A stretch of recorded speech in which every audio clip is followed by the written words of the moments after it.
Drogon burned the wrong thing. In the story we know, the last dragon melted the chair and ended the game.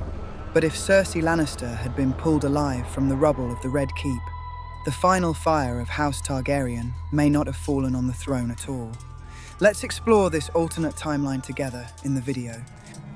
These are the stories from the Citadel, the links the Archmaesters refuse to forge. Click subscribe and forge yours. The bells of King's Landing toll in surrender, and yet the fire comes anyway, falling from a black sky on black wings, and the city that has stood for 3 centuries is reduced to ash and screaming in less than an afternoon. Daenerys Targaryen rides her dragon across the rooftops as Drogon's flame washes the streets, and the Red Keep itself buckles under that breath. Beneath those stones, in the tunnels Maegor the Cruel once carved as his secret road to the sea, Cersei Lannister presses herself into the chest of her brother as the world breaks above them, and Jaime Lannister, bleeding from the wounds Euron Greyjoy gave him on the rocks of the cove, holds her with his one good arm and his stump and tries to make himself a wall. The ceiling gives. A great block strikes Jaime across the back, driving him to his knees over her, and there he dies as the dust rises, his last breath caught in her hair. When the digging begins at dawn, the Unsullied find Cersei pinned beneath her brother, gold hair turned grey with ash, green eyes still burning, and they bind her wrists in chains forged in Meereen and drag her up into the daylight she had thought she would never see again. Before the chains have reached the courtyard, every captain in the army knows the Queen of the Seven Kingdoms is awake. Tyrion finds her in a cell that was once a stable. His sister sits on an overturned bucket with a bruise spreading across her cheek where some unsullied boot found her in the dark. He shuts the door behind him. He died for you. I should be glad of that, I think. He died doing the only thing he ever truly wanted. Then leave me to mourn him, little brother. You have done quite enough. I freed him so that he might come for you. I freed him so that the 2 of you might ride out of this city alive. I am the reason he was in those tunnels at all. Then I owe you my thanks, truly. He died with me, and not in some field for a queen who does not love him. That is the kindest gift you have ever given me. Now go and tell your dragon mistress that her enemy is awake and hungry. I should very much like to see how that ends for you. She will burn you in the square. She will gather every man and woman and child she has not already killed, and make them watch the dragon eat you piece by piece. Good. Let her. Let the realm see what your liberator looks like with her boots on the throat of a queen. Let it be the first thing they teach their children about the new world. That is what I am trying to prevent. Of course you are. The imp who saved his sister. What a song that would make. No, Tyrion. Whatever you came down here to do, you cannot do it. I shall not run. I shall not beg. I shall sit on this bucket and I shall wait. And when she comes for me, I shall spit in her face. I am the last gift I have to give the world. Do not take it from me. You took my city. You took my brother. Now you would take my queen too. She took herself, little brother. The bells were ringing. I heard them in the keep before the ceiling came down. The bells were ringing and the dragon flew anyway. That was not me. That was her. And every soul who saw it knows it was her. You will not save her name no matter what you do with mine. You speak as though you have already won. I have. Look at your face. Look at where your eyes go when I name her. You came down here hoping I would be sorry, hoping I would crawl, hoping I would give you something small enough to bargain with. There is nothing small in me, brother. There never was. Father saw to that. Father is dead. Father is in the walls. Father is in the stone. You do not get to bury him with a clever shot in a privy. He sits in your chair every time you sit down. He sits in mine. He sits in the chair upstairs that none of us shall sit in again. Now go. Tell her she may have me when she is ready. I have nothing to do but wait. I am sorry, Cersei. For what it is worth, I am sorry. It is worth nothing, little brother. Save your sorries for the men whose city you sold to a dragon. They shall need them more than I do. I died in the tunnels with Jaime. The thing that walks up to your queen tomorrow is something else, and it does not require your grief. He turns and leaves without a word. In the queen's tent, Daenerys sits at a long table with Grey Worm at her shoulder. Tyrion walks in unannounced. The time for being announced is past. You cannot burn her, your grace. You can hang her. You can take her head. You can lock her in a cell beneath the rock for the rest of her natural life. But you cannot burn her. She rang the bells too late. She refused surrender. She hid her people inside the Red Keep so that my dragons would have to kill them to reach her. She earned the fire. She earned 1,000 fires. I'm not arguing the deserving. I'm arguing the cost. The realm watched you burn a city that had already given up. They watched the bells ring and the towers fall anyway. If you burn her now, in the square, in front of what is left of King's Landing, you will not be the queen who freed them. You will be the queen who could not stop. You will be the last Targaryen, and the last Targaryen they remember will be the one whose flame had no end. You speak as though I have a choice. You have always had a choice, Your Grace. That is the terrible thing. That is why your father is remembered the way he is. He had a choice every time, and every time he chose the fire. Be careful, Lord Tyrion. You have already freed one prisoner this week. You will not survive freeing another. I am not asking for her life. I am asking for a trial, a real one. Open court. Let her speak. Let her hang herself with her own tongue. She will. She is incapable of doing anything else. Then the realm will know that the woman the dragon ate was not a martyr, but a monster, and that you allowed her the courtesy of speech before the end. That is the difference, Your Grace, between a queen and a tyrant. A queen lets her enemies speak. A tyrant burns them before they can. And if she speaks well? She will not speak well. She has never spoken well. She has only ever spoken sharply, and a sharp tongue cuts the speaker as often as the listener. Trust her to do herself in. Trust me on this one thing.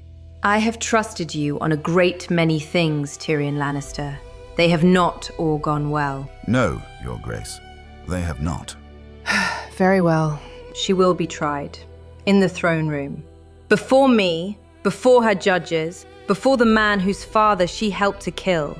She will speak her last words to me in the hall she stole, and then she will go to the dragon. That is the trial she will receive.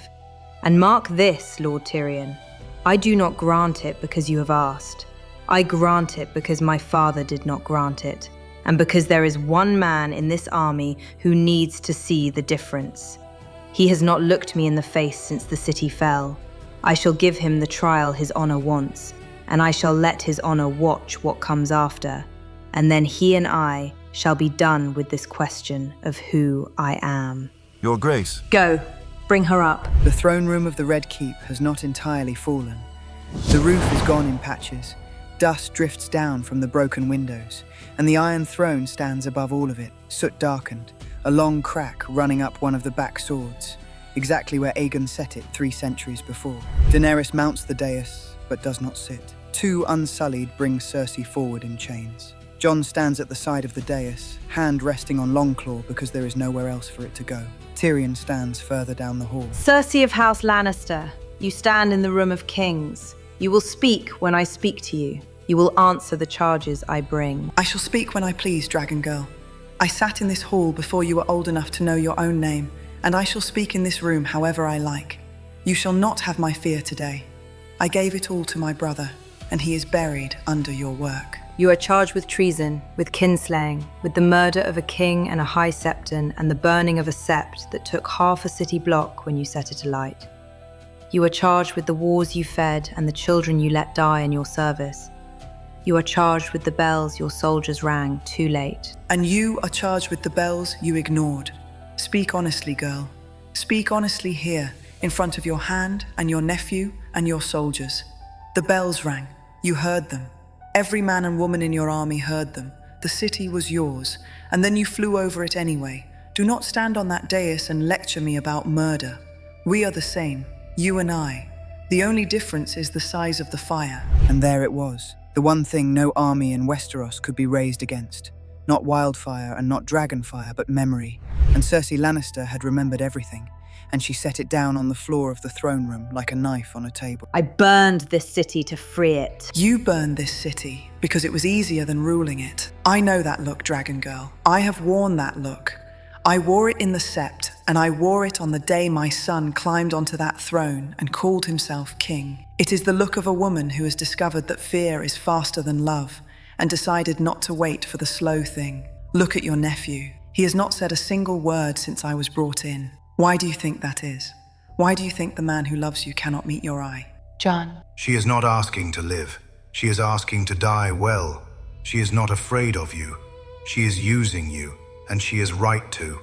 There is something in this room she can use. Ask him about the children, Your Grace. Ask him whether the bells were ringing when your dragon set the rooftops alight. He has never been able to lie. I broke the wheel. You broke the city. You needed a pretty name for it. Breaker of chains, breaker of wheels, mother of dragons. You wore them like jewels because no one in this realm has ever taught a girl how to wear a sword. But when the bells rang under your dragon, dragon girl, you were not breaking anything. You were a frightened child on a great burning beast, choosing fear because love had failed you, and you have not stopped choosing fear since. The boy beside you sees it. He has been waiting all morning for you to deny it. Deny it now, and he shall be yours forever. Try, dragon girl. Try, in front of him, in front of me, in front of the chair behind us. Lie well enough, and we may both walk out of this room. Jon, I have stood with you through every fight that mattered. I have called you queen in front of my own bannermen and watched them turn from me for it. I bent the knee in the cabin of a ship while my sisters were waiting to hear that I was coming home. I gave you my name, and I gave you the north, and I would have given you the rest. But I walked through that city this morning. I saw a woman holding what used to be a child. I saw a boy with no face. The bells were ringing, Daenerys. They were ringing when the fire came. they were the bells of slavers and tyrants. They were the bells of the men who cheered when they put my brother in chains and my father in the ground. They are not your bells. You do not have to mourn them. They were the bells of children. They were the bells of bakers. They were the bells of the people you came to free. Then we shall build a new world, Jon. A better one. With me. With you. The two of us together. We will tear down every cruel thing in this realm, and we will burn its memory out of the ground. And the people who come after us shall thank us for the cleanness we left behind. And who decides what is cruel? You? Tomorrow? The day after that? When you walk into Lannisport, will the bells be loud enough? When you walk into Highgarden, when you walk into Sunspear, when you walk into Old Town, will any bell ever be loud enough again? Jon, stand with me. I cannot. You will. I cannot stand with the woman who burned the bells. I am sorry, Daenerys. I am so sorry. I love you. The gods know I love you. But I cannot stand with you on this dais. I cannot stand with you in this room. I cannot stand with you in the world you mean to build. Then stand against me. He goes to her. He climbs the steps of the dais and puts his arms around her. And he whispers something into her hair that no man living will ever hear. He kisses her once, soft and final. And the dagger he has worn at his belt all the days of his life slides between her ribs. And Daenerys Targaryen dies in his arms in front of the throne she came halfway across the world to take, and never sat upon. Cersei watches it all without making a sound. Then the roar. Drogon comes down through the broken roof. The throne room that was not built for a dragon is suddenly small around him. He smells her death before he sees it. He nuzzles her body where it lies on the dais. And the small hot whine he makes is not a sound any man in the room has ever heard from him before. And Jon stands very still with the bloody knife in his hand and waits for the fire he has earned. The fire does not come. Drogon lifts his head. He looks at Jon a long time, that yellow eye holding him in place the way a cat holds a mouse, and Jon does not move and does not breathe. And at last, the dragon turns his great burning head away. He looks at the throne. The light catches on his teeth. The crack in the seat of swords runs up the back of it like a spine, and any creature looking at it could be forgiven for thinking it the cause of every wound that has ever opened in the world. Drogon stares at it. Tyrion has his hand on the wall to keep himself standing. And then Drogon turns from the throne. He turns from the throne, and he looks at Cersei. Drogon remembers the iron birds that put a bolt through the eye of his brother. He remembers the walls that spat fire at his mother as she circled them. He remembers the Golden Queen whose city had screamed beneath him only a day ago. And now she stands before him, chained, defiant, alive. And his mother is dead in front of her on the dais. And there is only one shape his grief is going to take. She has risen from her chair at some point during all of this, and the chains on her wrists hang down to her knees, and her face is still and her eyes are still, and the ash on her cheek has not been wiped away, and she lifts her chin to the dragon as she once lifted it to her father. Go on. Let the realm remember which queen the dragon chose. Drogon opens his mouth. The fire is the color of sunset and the color of blood and the color of every banner she ever carried. And it takes her where she stands, and she does not run. And the sound she makes at the end is not a scream, but something older, something closer to laughter, and then she is gone. And the place where she stood is a black mark on the cracked stone of the throne room floor, and the iron throne behind it is untouched. Drogon takes Daenerys in his claws as gently as a man might lift a sleeping child. He climbs back up through the gap he made, and the last thing the men in the throne room see of him is the tip of his tail dragging through the dust, and then the roar of his wings against the morning sky, and then nothing. Jon kneels on the dais. The dagger falls out of his hand. She is dead. They are both dead. My sister is dead, and my queen is dead, and my brother is dead, and my city is dead. I am the only one of us left, and I would very much like not to be. Tyrion. Do not say my name kindly. I cannot bear it. Tyrion, the throne is still there. I see it. He did not burn it. I see that too. What does it mean? It means the gods have a sense of humor, and it is a cruel one. It means we have not been spared anything. The throne is still there, Jon, which means the war is still there, which means tomorrow morning every lord in Westeros is going to wake up and remember that there is still a chair to sit on. By midday, they shall be writing letters. By sundown, they shall be polishing their boots. By the day after, they shall be marching, and by week's end, we shall have 6 new kings and 100,000 new graves to dig. The dragon left us a wound to bleed from for the rest of our lives. Then we close it. How? It is iron. It does not rust. It does not rot. You cannot starve it. You cannot reason with it. It is 1,000 swords in the shape of a chair, and it does not care about any of us. Then we find someone who does not want it. Someone who will sit in this room and tell every lord in Westeros that the chair is finished. And we give that someone an army big enough to be believed. And where, in the city we have just unburied, do you propose we find such a man? I do not know, but I know it is not me. Hear me on that, Tyrion. Whatever the lords come here saying, it is not me. It will not be only the lords saying it. The small folk shall say it. The septons shall say it. The bards shall say it before the week is out. The man who killed the Dragon Queen and was spared by her dragon, the last male Targaryen, the bastard who turned out to be a prince. They shall write a song about you before they write your name on a piece of paper. They shall sing it in every tavern from dawn to the wall, and every lord with a daughter shall start measuring you for a crown. Then I shall ride north before they finish the chorus. You cannot outride a song, Jon Snow. You of all men should know that. I have outridden worse. Tyrion, look at me. Look at the dragon's choice. He turned from the throne. He turned from me. He turned to her and burned her, and he left the chair standing. What was he saying? He was a beast in pain. He was not saying anything. He had time enough. He looked at the throne. He could have melted it as easy as breathing. He chose her instead. Why? Because she was the louder grief, because she had hated his mother more than the chair did, because she had built the scorpions that put a bolt in his brother's eye, because she stood there in chains and lifted her chin at him and dared him to do it. Pick whichever reason you like, Jon. Men shall pick all of them. Some shall say the dragon judged her. Some shall say the dragon spared the throne because the throne was not the sin. Some shall say the dragon spared you because you were blood of the dragon. Some shall say all three. None of them shall be right. None of them shall be wrong. That is the worst of it. And which do you say? I say a beast in pain killed the woman in front of him and forgot the chair behind her. That is what I shall tell anyone who asks. It shall not matter. The story shall be the story they want it to be. And what I say shall not change a syllable of it. Then we have to give them a different story. Quickly, before the song is written. Yes, quickly. The North arrives by midday. They have been camped beyond the river, kept out of the city by Daenerys' order.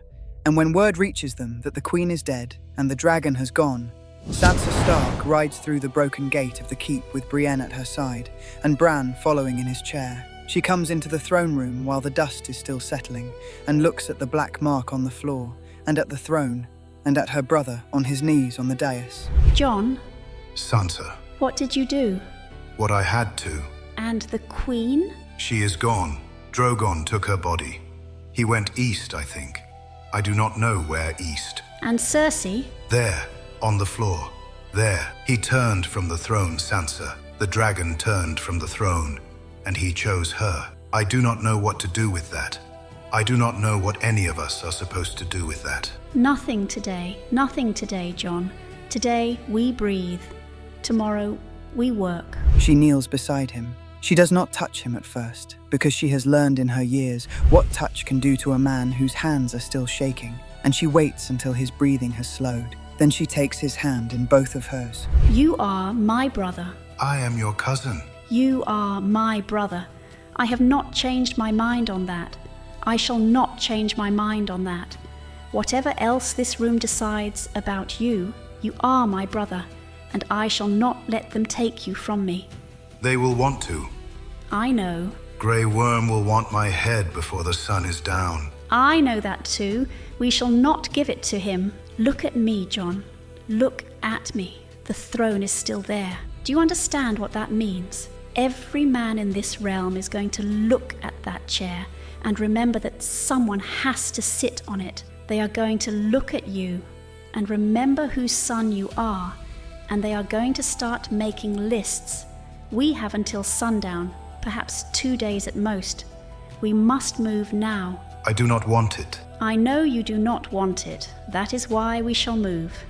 If you wanted it, we would already be lost. Then what? Then we call a council. We call every lord still living in the 7 kingdoms, and we make them choose here in this city before any of them can ride home and convince themselves they ought to be the chooser. We make them choose tomorrow, and we make sure the choice is not you. Then who? Anyone but you. We shall find a name nobody loves and nobody hates, a name that does not make any man in that circle reach for his sword. And the throne? The throne we deal with last, after the man who refuses to sit on it has been crowned. Not before, Jon, or all of this was for nothing. The Great Council is called for the next afternoon, and they do not hold it in the throne room because no one will sit in a hall with a black mark on the floor. They hold it in the dragon pit, on the cracked stone benches where the dragons of old once died. Edmure Tully is there, and Yara Greyjoy, and Robin Arryn, and the new Lord of Storm's End. Davos sits beside Tyrion. Brienne stands at Sansa's shoulder.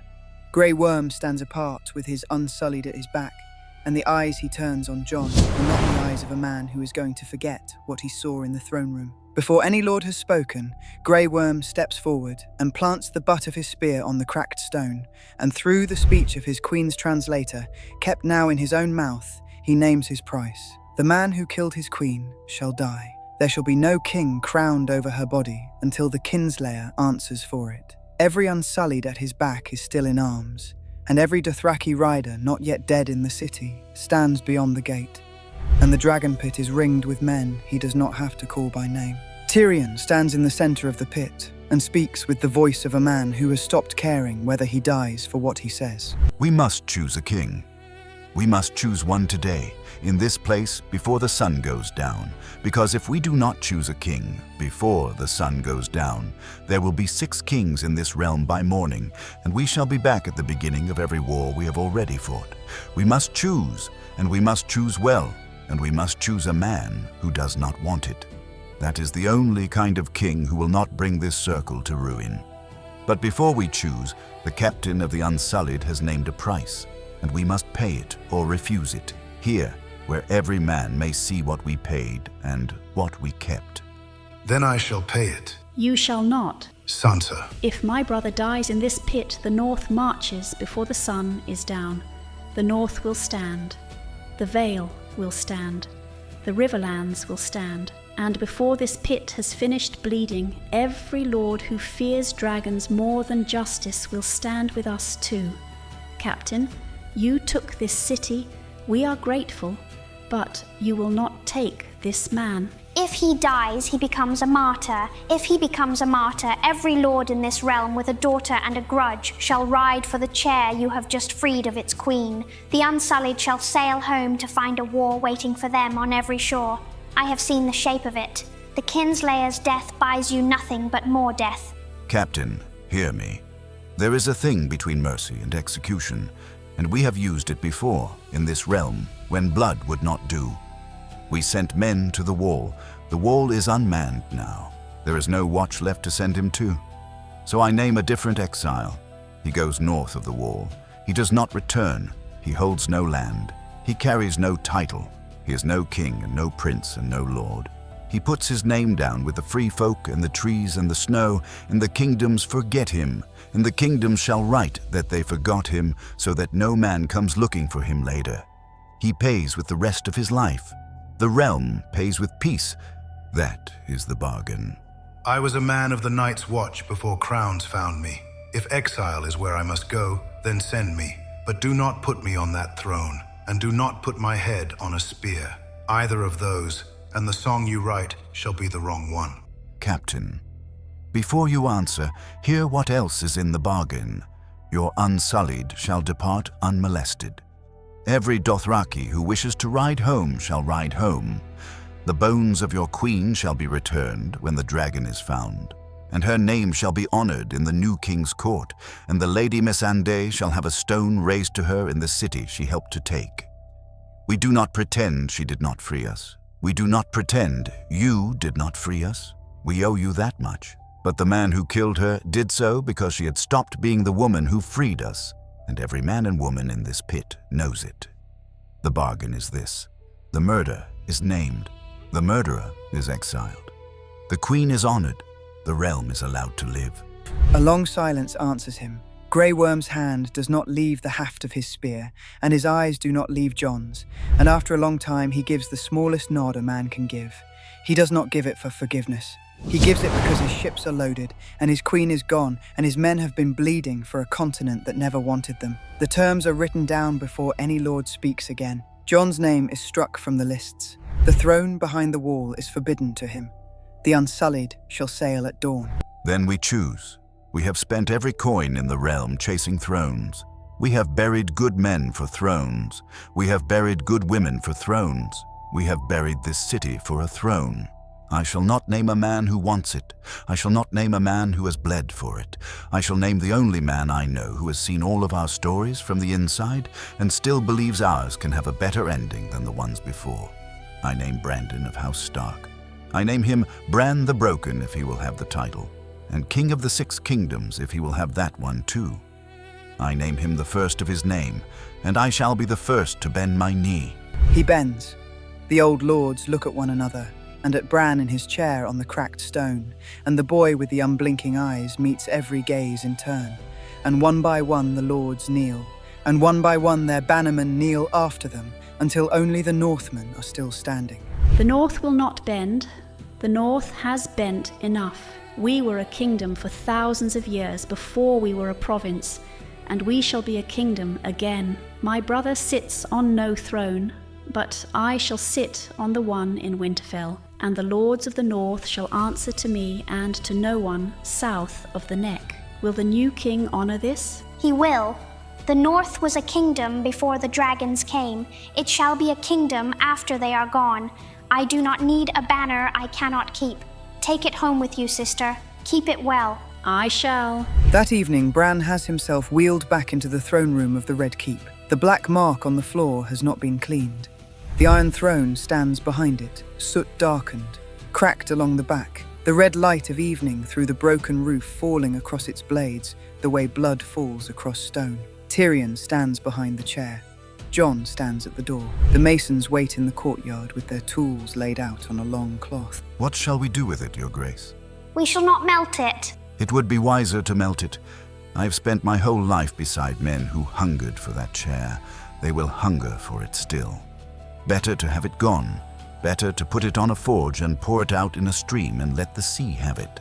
If it is gone, the men who hunger will simply make a new one. The chair is not the hunger. The chair is what the hunger sits upon. Melt it, and you will have invited 100 lords to forge their own. Then what? We seal it. We seal the throne room. We brick the doors. We let the dust settle on it. We let it grow cold. We do not destroy it, and we do not honor it, and we do not let any man sit on it again. Not me, not the king who comes after me, not anyone. We forget it slowly. We starve it of worship. That is harder than melting it, but it is the only way. And the mark on the floor? Leave the mark. Brick the doors over it. Whoever comes here 100 years from now and pulls down the wall will find a black mark and a chair. And they will know what we were, and they will know what we chose. That is enough. You have seen this then? The wall, the brick, the men who pull it down. I have seen men build walls to hide shame. I have seen men tear them down to find power. Some men have done both on different days. Today we build one for memory. That is the only kind that lasts. And the dragon, you have seen him too. I have seen him east. I have seen him over water. He flies further than any man can ride. He shall not come back in your lifetime, Lord Tyrion. He shall not come back in mine. Whether he comes back at all is a thing the gods have not yet decided. And my sister, the dragon's choice. Was it judgment? It was a dragon. Dragons do not judge, they burn. The judgment shall come after, in the mouths of the men who tell the story. They shall make it judgment because they need it to be judgment. That is the work of men, not dragons. Do not let them give the credit to the beast. The credit belongs to us for what we make of it. It is more than I deserve to leave them. It is what we leave them. Send for the masons. Your Grace, before the wall goes up, may I look at it once? You may. He climbs the steps of the dais. He does not touch the throne. He stands where Daenerys stood, and he looks down at the black mark on the floor, and he looks at the cracked seat of swords behind him, and at last he speaks without turning around. She came halfway across the world for this. She crossed 3 seas. She crossed the Dothraki Sea twice. She buried a husband and a child and most of her army on the road. And it was a chair. It was just a chair. It is what men make of chairs. That is the trouble. That has always been the trouble. Brick it well, Your Grace. Brick it twice. Brick it thrice if you must. Do not let any son of mine, if I am ever fool enough to have one, hear that there is a thing in this room he could ride south for. It shall be bricked. Go, Jon. The north is waiting. He turns and walks down the steps, and he passes Tyrion without a word, and he goes out into the courtyard. The wall goes up that evening, brick by brick across the broken doorway, and by dawn, the throne room of the Red Keep is gone from the world of men. When the last of the southern lords have ridden out of the city, and the Unsullied have begun loading their ships, Jon stands at the wall of the harbour with Tyrion beside him. He has packed a small bag. He has Longclaw at his belt. Ghost lies at his feet, white against the soot-blackened stones. You're not going back to the wall? No. Where then? North of it. Beyond? Beyond. I have friends there. I have a place there. The Watch can have my name if it wants it. I shall not need it. You know what they shall say. They shall say you have run. I have run. They shall say you have abandoned your duty. I have abandoned my duty. They shall say a great many unkind things about you for the rest of your life. They have been saying unkind things about me since the day I was born. They may continue.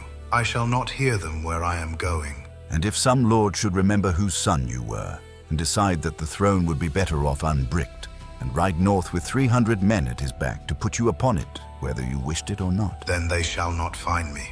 The free folk do not give up their own. I am their own now. What shall I tell them when they ask after you? Tell them I went north. Tell them the Watch has me. Tell them whatever lie keeps them from looking for me. You have always been good at lies, Tyrion. Tell them a good one. Goodbye, Jon Snow. Goodbye, Tyrion. Be a better hand than I would have been a king. Build them something they shall not have to brick over 100 years from now. That is a very low bar. It is. I meant it kindly. He goes. The ship that takes him north is small and grey and unmarked, and the captain knows only that he is not to be questioned. Jon stands at the prow with Ghost beside him as the harbour falls behind them, and he does not look back at the city. Behind him, in the ruin of the Red Keep, the masons have already begun a second wall behind the first. The realm settles slowly into its new shape. Sansa is crowned queen in the Godswood at Winterfell, the snow falling on her shoulders as the old gods watch from the carved face of the Heart Tree. Bran rules from a small council chamber in the lower levels of the Red Keep, and never asks for the wall to be opened. Tyrion serves as hand and works himself half to death on the rebuilding of the city. Across the narrow sea, the Red Priests preach that the Dragon Queen was murdered by a kinslayer, and that her dragon avenged her by burning the false Queen of the West. and that one day a new dragon shall rise from her ashes. In the world we know, Drogon burned the throne and ended the game. In this world, he burned Cersei and left the game alive. That is the difference. That is the only difference. Beyond the wall, a man with a dark beard and a white wolf walks out into the snow with a small band of free folk at his back. He does not say where he is going, and the free folk do not ask. He hunts. He does not think of the throne. On the nights he cannot sleep, he walks out into the cold and looks at the stars. And the stars have nothing to say about thrones at all, which he counts as a kindness. The last image of King's Landing in this telling is not a coronation and not a crown, and not a melted iron pool on a cracked stone floor. It is 2 walls of brick going up across a doorway in the lower halls of the Red Keep, and behind the walls the throne stands in the dark, and the room shall be quiet for a long time. The dragon is gone east, the queen is dead, the lion is ash, the wolf has gone north, and the chair sits in the dark with no one upon it. And that, in this version of the tale, is what victory looks like. Not a chair destroyed, but a chair denied. That is the tragedy of this version of the tale. Drogon does not end the game. He leaves the board standing and forces men to prove they can walk away from it on their own. I'm Maester Black. The bones remember. If you want more dark, alternate histories from across the 7 kingdoms and beyond, like, share and subscribe, and join us at the Black Dread.